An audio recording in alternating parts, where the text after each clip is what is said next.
नमस्कार साथियों, golden education में आप सभी का फिर से एक बार स्वागत है। बहुत दिन बाद आप लोगों से चर्चा हो रही है और आज जो चर्चा का मुख्य विषय है हमारा वो है हमारा कि परीक्षा की तैयारी कैसे करें।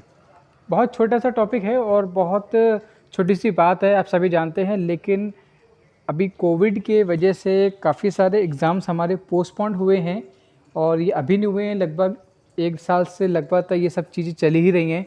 लेकिन आपके लिए गोल्डन अपॉर्चुनिटी ये है कि जैसे ही ये कोविड, वैसे भी आप देख रहे हैं कि जो चरम सीमा पर था बहुत ज़्यादा एक नीचे लेवल पर आ रहा है, तो कहीं न कहीं जो गवर्नमेंट्स के अकॉर्डिंग अब हमारे एग्ज़ाम्स भी हमारे बहुत जल्दी होने वाले हैं, तो उस पे हमें कैसे एग्ज़ाम्स की तैयारी करनी है और कितना प्रॉपर हमको समय देना है, इन सब पे हम लोग चर्चा करने वाले हैं। ठीक है, चलिए बात करेंगे कि कैसे करें किसी भी एग्ज़ाम्स की तैयारी। तो देखिए, ऐसे ही आपको हस्त से एग्ज़ाम की तैयारी करनी है, जैसे कि डायग्राम बना है। जब बचा हो 1 महीना या 1 हफ्ता या फिर 1 दिन, क्या आप किसी एग्ज़ाम की तैयारी कर रहे हैं? क्या आपके पास तैयारी के लिए बहुत कम समय बचा है? अगर हाँ, तो जानिए पढ़ाई का सबसे प्रभावी तरीका और कुछ खास टिप्स कम समय में अच्छी तैयारी के लिए। जानते हैं किसके बारे में कैसे चर्चा कर रहे हैं। जब भी कोई एग्ज़ाम शुरू होने वाला होता है तो बहुत से छात्रों को अक्सर एक बड़ी समस्या का सामना करना पड़ता है और वह समस्या ये है कि उन्हें कम समय में बहुत ज़्यादा सिलेबस तैयार करना पड़ता है। ये समस्या उन छात्रों के लिए बहुत बड़ी होती है जिन्होंने पूरा साल कुछ भी नहीं पढ़ा होता है। अगर आज हम आपको कुछ टिप्स देंगे जिन्हें आप बहुत कम समय में ज़्यादा से ज़्यादा कर सकते हैं और एग्ज़ाम में बहुत अच्छा स्कोर हासिल कर सकते हैं। देखिए, सबसे पहले पुराने पेपर और सिलेबस देखें। देखिए, ये बहुत बड़ा एक सिंपल वे होता है जिस पे हम याद करते हैं कि किसी भी एग्ज़ाम की तैयारी शुरू करने से पहले पूरा सिलेबस और पुराने पेपर्स देखकर थोड़ा रिसर्च ज़रूर करें। पहले जानें कि सिलेबस में कितने चैप्टर और टॉपिक दिए गए हैं और फिर पुराने पेपर्स देखकर ये जानने की कोशिश करें कि किस चैप्टर से ज़्यादा सवाल पूछे गए हैं, किस चैप्टर से सबसे कम सवाल पूछे गए हैं और किस चैप्टर से सरल सवाल आए और किस चैप्टर से कठिन सवाल आए। देखिए, ये 3 बातों का आपको हमेशा मुख्य रूप से ध्यान रखना है किसी भी परीक्षा की तैयारी के लिए। ठीक है, इस पूरी एनालिसिस के बाद आपको समझ आ जाएगा कि कौन से चैप्टर, कौन सा टॉपिक एग्ज़ाम्स के लिए सबसे ज़्यादा महत्वपूर्ण है। आपको ये भी समझ आ जाएगा कि कौन सा चैप्टर आप आसानी से तैयार कर सकते हैं और किस चैप्टर में सबसे ज़्यादा मुश्किल है। देखिए, टॉपिक 2 के बाद चलेंगे तो करेंगे चैप्टर्स को तैयार करने के लिए एक प्राथमिकता और टाइम टेबल सेट करें। जैसे कि मैं आपको एक छोटा सा एग्जांपल देके बताता हूँ कि आप सिलेबस और पुराने पेपर्स की एनालिसिस के बाद चैप्टर्स को तैयार करने के लिए एक प्राथमिकता सेट करें और टाइम टेबल भी बनाएं। देखिए, टाइम टेबल बना होना बहुत ज़रूरी है। हो सकता है कोई चैप्टर तैयार करते वक्त 10 से 15 मिनट कम या ज़्यादा लग सकता है, इसलिए टाइम टेबल बनाते वक्त हर चैप्टर या टॉपिक के लिए कुछ समय का मार्जिन लें। एक बार टाइम टेबल बनाने के बाद उसमें किसी भी तरीके का बदलाव से बचें। देखिए, टाइम टेबल बनाने के बाद ना हम लोग क्या करते हैं, बार बार करेक्शन बहुत करते हैं उसमें, तो हम जब खुद को सेट नहीं कर पा रहे हैं तो टाइम टेबल क्या सेट कर पाएंगे। अगर आप बार बार टाइम टेबल बदलेंगे तो क्या होगा, टाइम टेबल बदलते ही रह जाएंगे और आपकी जो तैयारी नहीं हो पाएगी, और अगर हो भी पाएगी ना तो बहुत कम समय के लिए और बहुत कहने के आपके माइंड में हौच पौच रहेगा। इसलिए जो भी टाइम टेबल बनाएं एक बार में बनाएं और उसको सख्ती से पालन करें। एक चैप्टर को तय समय के अंदर या उससे पहले तैयार करने की कोशिश करें। जैसे कि अगर आप किसी भी बोर्ड की परीक्षा की तैयारी करते हैं या आप किसी यूनिवर्सिटी की तैयारी करते हैं, आप पीएचडी करते हैं, कंपटीशन एग्ज़ाम की, अगर कोई आपको शेड्यूल या डेट मिल जाता है तो हमारा माइंड वैसे सेट हो जाता है। तो अपना टाइम टेबल भी आप कुछ स्टेप से बनाएं कि आप अपने माइंड को अपने आप सेट कर सकें। थर्ड टिप्स की बात करेंगे तो आसान चैप्टर को पहले तैयार करें। किसी भी चैप्टर को तैयार करने के लिए पहले आप क्या करें, जो आसान टॉपिक से क्या होता है कि हमारा जो कॉन्फिडेंस लेवल है वो बढ़ने लगता है। कुछ लोग पहले कठिन चैप्टर्स को पहले पढ़ने लगते हैं तो उनका तर्क होता है, मतलब लॉजिक ज़्यादा लगाते हैं।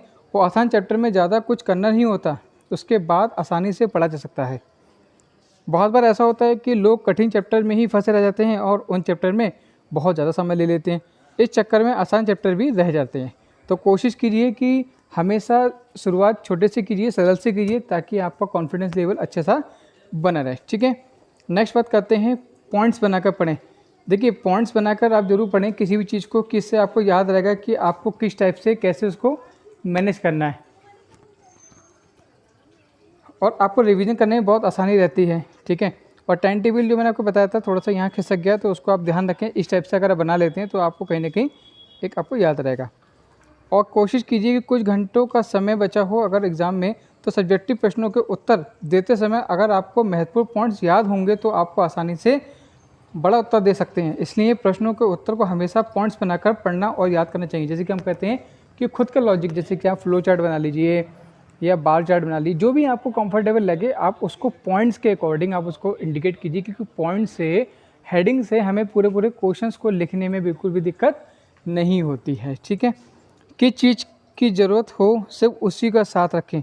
जैसे कि मतलब कहने का क्या है इसका, कि जब समय कम हो तो सिलेबस ज़्यादा हो, तो आपके लिए 1 मिनट कीमती होता है। इसलिए जब पढ़ाई करें तो आपके पास सिर्फ ज़रूरत की चीज़ें हों, जैसे उस सिलेबस से जुड़ी हुई किताबें, डिक्शनरी, पानी की बोतल इत्यादि, जो जो आपके लिए मतलब इम्पोर्टेंस हो।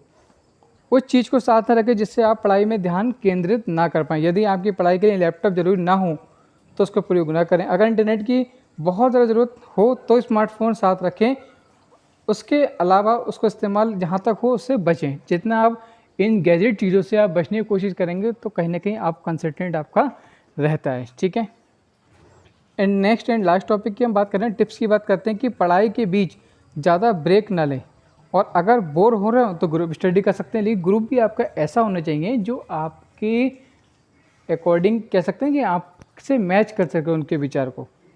अक्सर आपने लोगों से सुना होगा कि पढ़ाई के बीच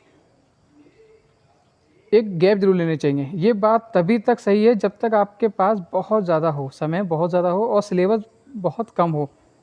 तब आपके पास बहुत कम समय हो तो आपको पढ़ाई के बीच ब्रेक लेने से बचना चाहिए।